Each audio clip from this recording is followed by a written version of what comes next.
విద్యార్థులను చదువులో మరింత ప్రోత్సహించాలనే ఉద్దేశంతో అక్కినేని కుటుంబం తరపున గుడివాడ ఏఎన్ఆర్ కాలేజీలో స్కాలర్షిప్ కోసం 2 కోట్లు ఇస్తున్నట్లు హీరో అక్కినేని నాగార్జున ప్రకటించారు. ఏఎన్ఆర్ కాలేజీ డైమండ్ జూబ్లీ వేడుకలకు ముఖ్య అతిథిగా నాగార్జున హాజరయ్యారు.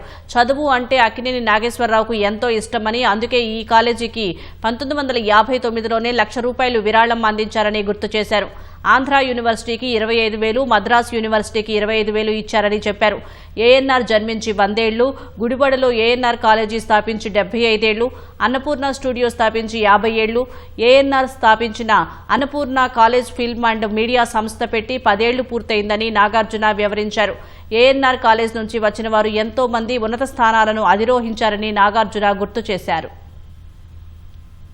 ఫార్మర్ ఎంపీ కావూరి సాంబశివరావు గారు, యలమంచిలి శివాజీ గారు, అందరికీ తెలుసు రామోజీరావు గారు, పద్మనాభ గారు, కైకాల సత్యనారాయణ గారు, శోభనాద్రి గారు, నేషనల్లీ దేశమంతా ఇక్కడి నుంచి బయటకు వచ్చిన విద్యార్థులు ఎంతో మంది ఉన్నారు. నేను పుట్టిన సంవత్సరంలో ₹1,00,000 డొనేషన్ ఇచ్చారు. ఏఎన్ఆర్ ఫ్యామిలీ తరపున ఈ ఏఎన్ఆర్ కాలేజ్ లో ఒక స్కాలర్షిప్ నాన్నగారి తరపున అమ్మ తరపున పెట్టాలని మేమందరం అనుకున్నాము. దానికోసం మేము ₹2 కోట్ల ఇవ్వాలని, దాని ఫార్మాలిటీస్ అన్ని ఏఎన్ఆర్ మేనేజ్మెంట్ తో మాట్లాడి అది ఎలా చేయాలి అని ఇమీడియట్ గా చేద్దామని